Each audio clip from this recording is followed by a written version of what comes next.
welcome. I'm Kriti Mehta and you're watching The World Report on NewsX World. Let's start with a check of the top headlines this hour. Ukrainian President Volodymyr Zelensky set to meet with the US President Donald Trump in Florida's Mar-a-Lago. Key topic of discussion will be Zelensky's 20-point proposal for peace between Russia and Ukraine. Russian President Vladimir Putin warns of force if Ukraine rejects peace talks ahead of Trump-Zelensky meet. Putin says Kyiv lacks interest in peaceful conflict resolution. Russia has reaffirmed its strong opposition to Taiwan's independence. Foreign Minister Sergei Lavrov says Moscow views Taiwan as an inseparable part of China and rejects any move towards independence. Italian police bust a Hamas financing ring. 9 arrested over accusation of raising €6 million for Hamas over 2 years. The first phase of voting has begun in some 103 townships of Myanmar as the junta calls for a strictly regulated vote. Critics maintain that this is just a way of legitimizing junta rule. FBI Director Kash Patel says its historic Washington headquarters would be shut down permanently. Personnel moved to building earlier occupied by US aid. Voters in the Central African Republic head to polls in a residential election that is widely expected to return President Faustin Archange Touadera to power for a third term despite persistent security risks and opposition accusations of democratic backsliding. Hackers have forced gaming giant Ubisoft to shut down all servers of popular first-person shooter Rainbow Six Siege after a breach left millions of players with impossible amounts of in-game currency and exclusive skins.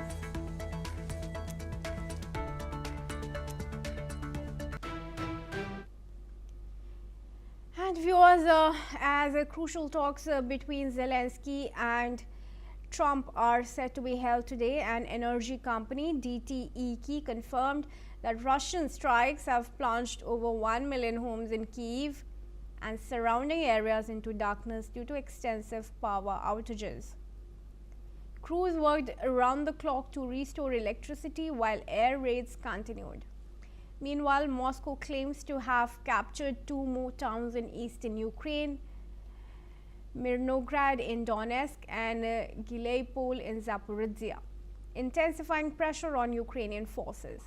Russian President Vladimir Putin warned that if Kyiv refuses to settle the conflict peacefully, Russia will resolve all issues by military means. Let's listen in to the chief of the Russian Army Staff, General. Войска группировки «Центр» завершили разгром окруженной группировки вооруженных сил Украины и освободили город Димитров. Группировка войск «Восток» наступает в западном направлении в Запорожской области и также по территории Днепропетровской области с целью создания там зоны безопасности. Освобожден город Гуляй-Поле. This comes as Ukrainian President Zelensky held urgent talks with key allies while traveling to the US. During a stopover in Canada, he met Prime Minister Mark Carney and briefed European Union, NATO and European leaders who pledged full support. Zelensky stated that Moscow's attacks show no desire for peace. He is now en route to meet US President Donald Trump for push for security guarantees. And Professor Wesleyan Popovsky, who's a professor and vice dean at Jindal Global Law School, is now joining us from New Delhi. Thank you very much, Professor, for joining me in this discussion. Professor, what do you think? What is the message intended by Putin? What messages is intending to send to Russia, Ukraine, beg your pardon, as Zelensky heads for the talks with Trump? Well, the message is very clear. We don't want peace. We are going to fight. We are going to shell. We are going to kill civilians every day. This is what Russia does for the last 4 years, very clearly. There was never, by the way, a Russian peace plan. Everybody else did a peace plan. Trump, Zelensky, the Chinese, the Turkish, the Arabians, Saudi Arabia. Everybody came with a peace plan so far. Never ever Russia did a peace plan. What they do every day is shelling civilian targets, killing civilians, and mobilize, by the way, the news I heard this morning, next year Russia is planning to mobilize 400,000, almost 500,000 of new soldiers. This is what Russia intends to do. And Zelensky Trump will meet later today, and that's important because finally, I hope at some point, President Trump should realize that Russia doesn't want peace, what everybody else in the world realizes. The meeting in Canada, earlier the calls with the Europeans, everybody in the world, apart from the incompetent President Trump so far, doesn't realize that Russia and Vladimir Putin don't want peace. And for that matter, Trump should do exactly what the Prime Minister of Canada, exactly what all the European leaders, exactly what every single reasonable leader in the world does. Sanction Russia, full support of Ukraine. Yes. We had that conversation earlier as well, but what do you think a professor is bolstering Putin towards his demands? Well, he has no other option. He already is losing support of the world.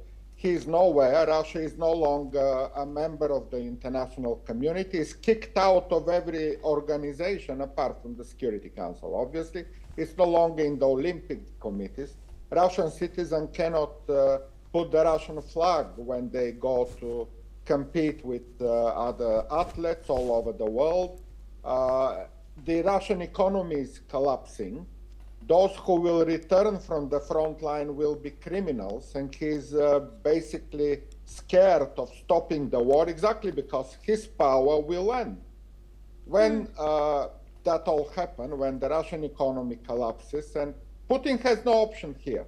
He will be remembered as the worst aggressor and worst war criminal of this century. And he realizes that. And basically, he continues the war just because the war is his last thing that he can do. He wakes up in the morning and the generals report to him they took another village in Ukraine or they kill another 3 or 4 children. And that's what makes him cheerful, that 2 or 3 more children in Ukraine died. That's the only good news for Putin from now on. And it will be the only good news for Putin for 2026. He has no other good news. All the world is against him. And at some point, he will learn exactly how every aggressor in the world, Adolf Hitler, Benito Mussolini, Saddam Hussein, they all ended in one or another. So he just needs to choose how he will end, like Mussolini, like Hitler, or like Saddam Hussein. Choose one of the 3 ending, and that will be the end of Putin. Professor Popovsky, you've suggested, recommended for the countries across the world to boycott Russia, sanction Russia. Why do you think that has not happened so far? If anything, we're only seeing Trump recently, more and more inclined towards Russian interests. Well, I answered already. Most of the countries sanction Russia, but some big countries do not. China and India do not. So my question is to the government in Beijing and New Delhi, why they do not. They continue buying Russian oil and gas in large amounts of volumes, and this is what gives Putin money to continue to mobilize soldiers, to buy weapons from North Korea and from Iran and from other countries. So once big countries like China and India will stop buying Russian oil and gas, then Putin will have no money to continue his aggressive war and his war crimes and killing more civilians. Very simple. Sanctions don't work when half of the world is continuing to buy oil and gas. Remember Saddam Hussein in Iraq. All the world had to stop buying Iraqi oil, and Saddam had no other options for 12 years rather than to disarm, and he finally disarmed Iraq. He couldn't develop weapons of mass destruction, nuclear weapons and chemical weapons, exactly because the sanctions were global. But these sanctions against Russia, only the Europeans, Canadians, Japanese, South Koreans, Australians, and some other countries impose sanctions. The biggest buyers of Russian oil and gas, China and India and some other countries, need to be asked why they continue that. All right, do stay on with me, Professor. We move ahead to give some more news to our viewers. Ukraine's President Zelensky, viewers, has met with Canada's Prime Minister Mark Carney in Halifax ahead of planned talks with Trump. Now, standing alongside Zelensky, Carney said any peace deal would require a willing Russia, pointing to what he called a barbaric overnight attack on Kyiv as proof of the stakes involved. He announced an additional $2.5 billion Canadian dollars in economic assistance for Ukraine. After the meeting, Zelensky spoke with several European leaders. European Commission President Ursula von der Leyen said efforts must focus on a just and lasting peace that safeguards Ukraine's sovereignty and strengthens its defense. Let's listen in to what both leaders had to say. Thank you for taking this time, this at a crucial moment in this process. Under President Zelensky's leadership, we have the conditions, the possibility of a just and lasting peace. But that requires a willing Russia. And the barbarism that we saw overnight, the attack on Kyiv, shows just how important it is that we stand with Ukraine during this difficult time, and that we create the conditions for this just and lasting peace and a true reconstruction. We've provided military assistance, further military assistance. We're announcing today further economic assistance for Ukraine, $2.5 billion worth of economic assistance that helps unlock financing from the IMF, from the World Bank, from the European Bank for Reconstruction and Development. About this tonight attack, it was really very difficult, hard attack. Russia launched more than 500 drones and dozens of missiles. And I think thanks for air defense of our part, it's not enough. Yeah. And this attack is, again, Russia's answer on our peace efforts. And it's really shows that Putin doesn't want peace, and we want peace. And he's the man of war, but he's afraid to speak about publicly. But we see these steps, and what we need to stop this war. Moving on, viewers, Russia has also reiterated its firm opposition to Taiwan's independence. Russian Foreign Minister Sergei Lavrov says that Moscow sees Taiwan as an inseparable part of China and rejects any move toward independence. Lavrov emphasized that Russia's position is long-standing and has been confirmed repeatedly at the highest levels. He also issued a warning to Japan, urging Tokyo to think carefully about what he described as a course toward militarization, saying such moves could threaten regional stability. Lavrov criticized Western countries, saying they profit from Taiwan's money and technology. He pointed to arms sales and shifting semiconductor production to the US as economic pressure on China. These comments underline Russia's continued support for China's sovereignty claims and reflect Moscow's concern about shifting security dynamics in East Asia. All right, I now request Professor Popovsky to join me back in the discussion here. Professor, how do you react to Russia's statement warning Japan against, regional instability if it decides to, escalate its defense and military capabilities, while it itself is, waging a war against Ukraine for 4 years? Yes, a rhetorical question. You answered it already. Russia is staying with China, and that's why they firmly rejected the independence of Taiwan. And also they kind of aligned their foreign policy with China in almost everything. So basically, exactly because of its weak position in other parts of the world, China can be the only powerful friend of Russia remaining here. And obviously North Korea, Iran, and Belarus are friends, but they are very small friends. China is the bigger friend of Russia there. So everything what the Chinese want, Putin or Lavrov will accept. That's very clear here. And for that matter, yes, exactly as your question pointed, if somebody like the Japanese Prime Minister makes a comment which kind of infuriates China, Russia will immediately align itself with China against such a comment. So it's very clear. China is playing as the puppet of the Chinese, and they will do whatever China wants from now on. All right. Thank you, Professor Popovsky, for giving your opinion on that. And we also have Daniela Bloom, who's a political commentator, and he joins us in this discussion from Los Angeles in California. Thank you, Mr. Bloom, for joining me here at NewsX World. What do you think is, in it for Russia, other than, of course, China continues to use its oil and gas? What's for Russia to support Taiwan other than the Chinese question? Beg your pardon, Daniela Bloom, Ms. Bloom. Yes. It's not so much about Taiwan, but it is a signal that Russia is showing allegiance to China. This is obviously a message to Trump and the West. But I do think it's because they have concern that the Western allies of the United States are picking sides, and they want to flex their muscles, if you will. And that's why America first does not mean America alone. It's very important that if you want peace, you prepare for war. Trump has done something unprecedented with arming Taiwan with an arms embargo, signaling that America supports Taiwan. And this unpredictability and this deterrence will continue to keep both Russia and China on their toes.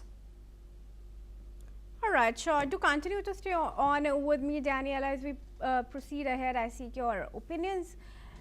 Viewers, moving ahead, let's also tell you that Italy and Italian prosecutors have arrested 9 individuals on charges of financing Hamas through charities. The suspects allegedly diverted around 7 million euros raised over the past 2 years for humanitarian purposes to Hamas-linked entities. Meanwhile, the operation, coordinated by anti-mafia and anti-terrorism units, followed suspicious financial transactions flagged by authorities and was expanded with cooperation from Dutch and European Union agencies. More than 8 million euros in assets were seized.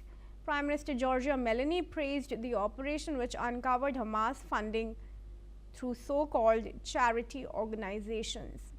This comes amid ongoing protests in Italy over her support for Israel during the Gaza conflict. All right, I now request Daniela to join me back in the discussion here. Daniela, how do you think this latest arrest, what kind of reactions is it going to invite from Iran and Qatar? Well, again, this is a strategy of Hamas and other terrorist organizations to not just get their funding through Iran and Qatar, but take advantage of well-meaning Western countries like Italy, who think that they are donating to humanitarian aid organizations, but really it's a front to funnel money to Hamas. And Europe, as well as America, must be vigilant, must know how to do a much better checks and balances to see where the funds are actually going, because emboldening terrorism affects everyone, including Europe and the West. You know, the point of contention here could be, Daniela, as many would say, that Hamas has not even been recognized as a terrorist organization by the UN yet. In that event, how do you see this arrest? Well, it's ridiculous that the UN is not recognizing Hamas as a terrorist organization. Hamas that on October 7th went into Israel and indiscriminately killed as many Israelis as they possibly could, no matter their religion. It was just that they were Israeli, and has said in its charter that Israel should, any Jew that you see, go and kill them. So the UN is not really to be taken seriously. They single-handedly laser in on Israel and do not laser in on other far worse actors, including Russia, China, Yemen, Syria, and what's happening in Nigeria and Sudan, of course, is a real genocide. So again, this is not just an Israel problem. This is a Western problem We see the influx of Islamic ratification taking over countries like the UK and France and Belgium, and it's scary. And in the name of political correctness, we must wake up and be vigilant and have better checks and balances, because this is a safety and security concern. Daniela, would you suspect that such kind of fund gathering for Hamas, while it's been caught in Italy, could also possibly be ongoing in some other countries? Absolutely. We already see evidence of that across Europe, even here in the United States, under humanitarian organizations, namely CARE. We see leaders of these humanitarian organizations have direct ties to terrorist organizations. And this is how they stay emboldened with funds, because not all donors are even aware of this. They have good intentions, they want to help, but really when the money is not getting actually to the people in need, it's funneled down to terrorist activities that continue to oppress these very citizens. It's helping no one. So the best thing Italy and other European countries can do is be much more vigilant in following the actual money from start to finish with receipts. All right, sure. Well, thank you very much, Daniela, for joining me in this discussion for now. And viewers, moving ahead now. A power outage in San Francisco on December 20th caused major disruptions, with Waymo's robo-taxis getting stuck at intersections and blocking traffic. The outage, which was caused by a PG&E substation fire, affected a third of the city, leading Waymo to halt its operations for a day. The incident has raised concerns about the ability of autonomous vehicles to handle major emergencies like earthquakes or floods. However, Waymo is now refining its systems to handle such outages better and has updated its vehicles to improve decision making in these scenarios. California regulators are investigating the incident and considering new rules for remote operations to ensure safety during large-scale failures. Now, moving ahead, viewers, United States has welcomed the ceasefire agreement between Thailand and Cambodia, calling for its immediate and full implementation. U.S. Secretary of State Marco Rubio said Washington urges both sides to honor their commitment under the Kuala Lumpur Peace Accords after weeks of deadly border clashes. The ceasefire came into effect at noon local time on 27th December, ending nearly 3 weeks of fighting that displaced close to 1 million civilians along the border. In a joint statement, the defense ministers of Thailand and Cambodia agreed to freeze current front lines, halt troop reinforcements, and allow displaced civilians to return home as soon as possible. The agreement also provides for the release of 18 Cambodian soldiers held by Thailand once the ceasefire holds for 72 hours. The breakthrough followed days of negotiations supported by diplomatic efforts from the United States and China, raising hopes for lasting stability in the region. And that's a wrap on this edition of the NewsX World Report. Stay tuned for more international news and updates.